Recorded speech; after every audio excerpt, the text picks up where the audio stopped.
Hi everyone, and welcome to another part of the blockchain tutorials. In this part we're going to create a new project in order to interact with the local blockchain and also our smart contract.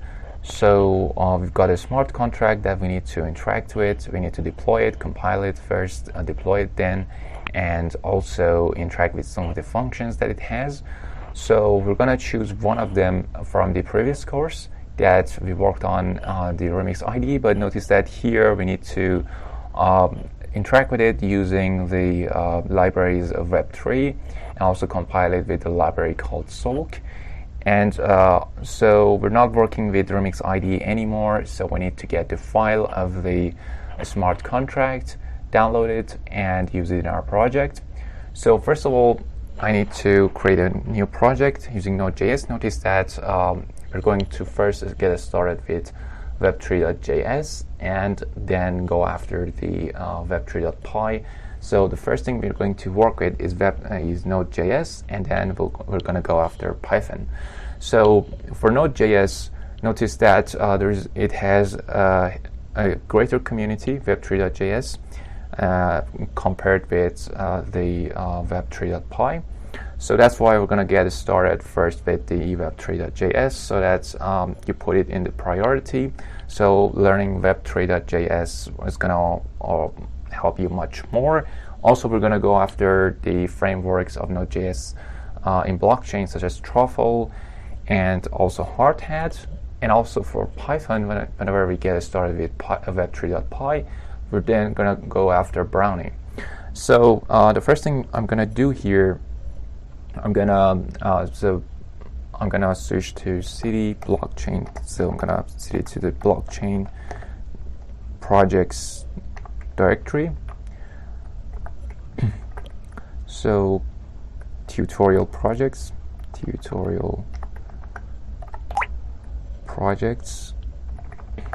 Oh, it's tutorial.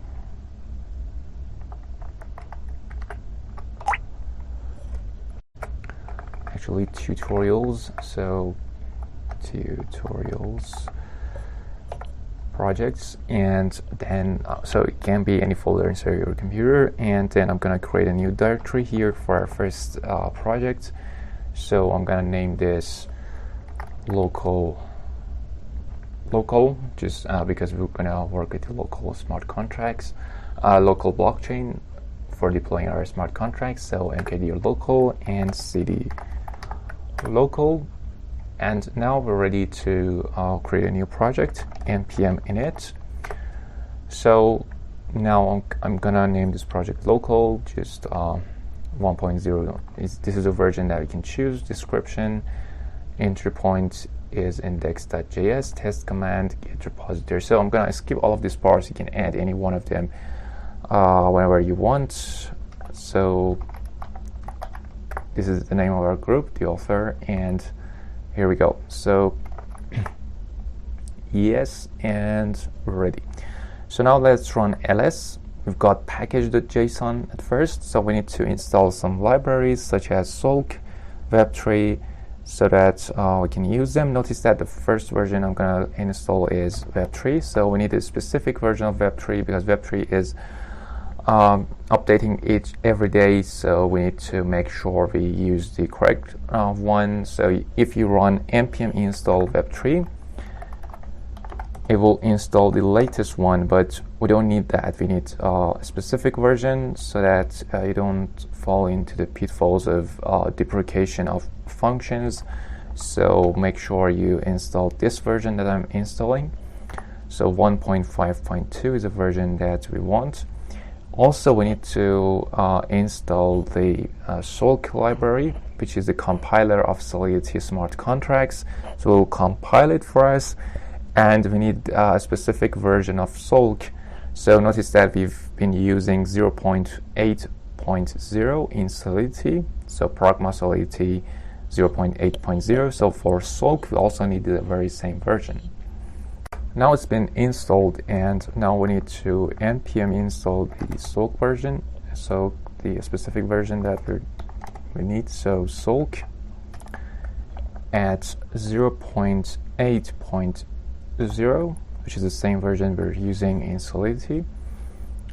So wait until it gets installed, and there we go. So right now let's take a look at the local folder. We've got some other files, the node modules that are the module that we've installed, also package.json. Here you can see the libraries that we have installed.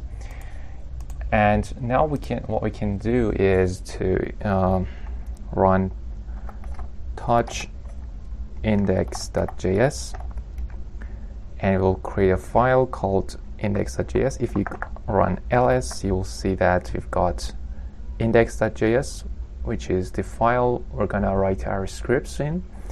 So now let's run codespace dot for you to open the Visual Studio Code. So make sure you have this one installed, and let's open the index.js.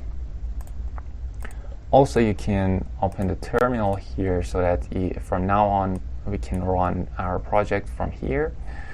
So in order to run it, you can run node index.js. Now the first thing we need to do is to run soak equals require. So we need to import the library of soak. Here we go. And also we need the Web3 library. So Web3 with capital letter at the beginning, and it will require Web3 with a small letter at the beginning. So make sure you notice all these because they're super important. And also we need FS for file system. So it will require the file system library. Notice that this is pre-installed in Node.js, so we do not need to install this one. So now the first thing first, we need to compile our project, and in order to do that, so whenever we compile our project, there are a couple of data that we need at the beginning.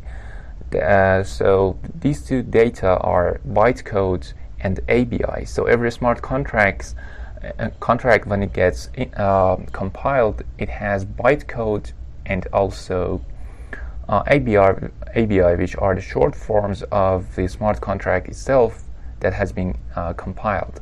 So we need to save these two data at the time of compilation. So whenever it gets compiled successfully, it will save the data inside of one JSON file. So we're gonna consider the JSON file path, and also we need to import the Solidity smart contract file, which is, for example, our contract.sol file inside of here. So remember we had the smart contract which was called, for example, erc20.sol.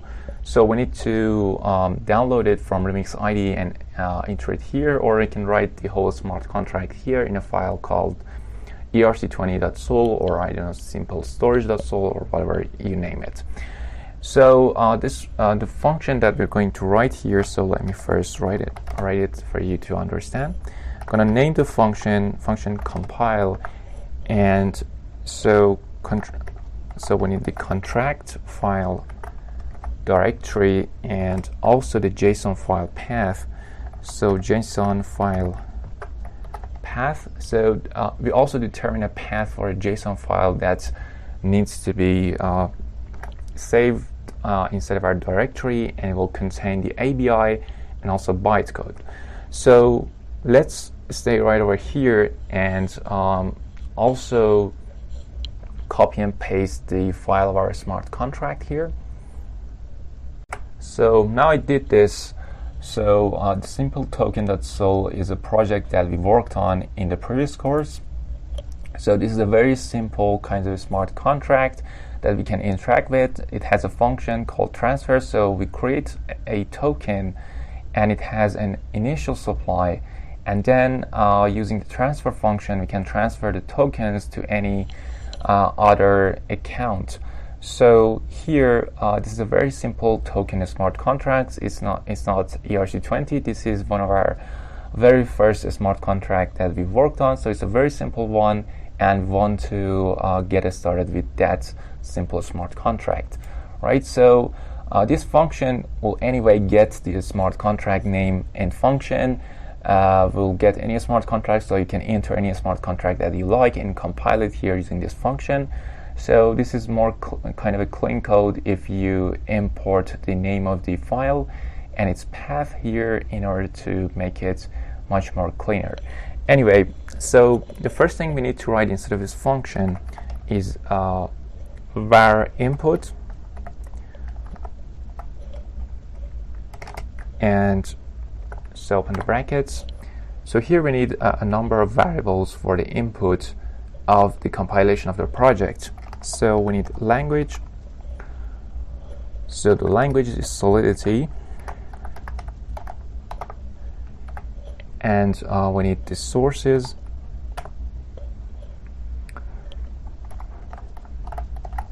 So I'm going to explain what sources is, and so open the bracket here. So the source is the name of the smart contract you want to have, right? So here you can write the name of the smart contract. So if you want to have any kind of a smart contract, you can also add another variable called the contract name. So it's totally up to you, but because here we're going to only work with the simple token that's sol, I'm going to right now write simple token that's sol, and we have colon and another bracket. So its content is the contract file.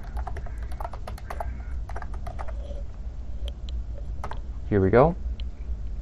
And so we will have commas for all of this. And then after the language and sources, we'll have the settings. So settings, and then colon, open the bracket. So there are some settings we need. So whenever we get the compile, we need output selection. So you can select the outputs that you desire. So because we need all of the outputs, we can just, I'm going to tell you what you can do. So open the bracket here, and you can write star, and then colon again, and here we'll have another star. So star means we want all of them. So now open the bracket again. We need another star here.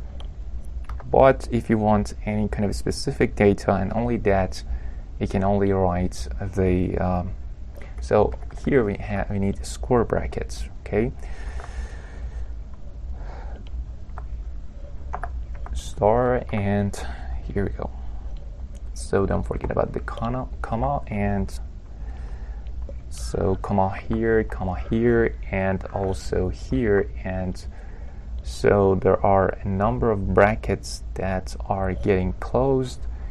So okay, so this is the last one, and we need semicolon for this one. Okay, so now the output that we're looking for is kind of JSON data that we need to parse. So variable output equals JSON.parse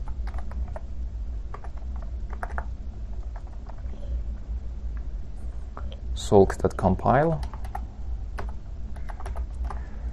So this is a sulk library that's going to compile our project, and so it also needs to stringify the JSON data. So JSON.stringify input. So the kind of data that we've written here is in JSON format, as you can see. So it's an object. So this object needs to be stringified to become a JSON, and then we need to compile it and then parse it again so that it becomes an object again. So that will be our output. So we're doing 3 steps in one sentence. Now don't forget about semicolon. And now we can console log the and we can write result of the compilation, and here after that you need a comma and the output. So that's it. Up to now we've compiled the project, and notice that this is not the end. We also need to get ABI and bytecode and save them in a JSON file so that we can later have it and use it in order to deploy the smart contract. So up to now, that's it for this video. We're going to continue with the rest of the project in the next video. So until the next one, goodbye.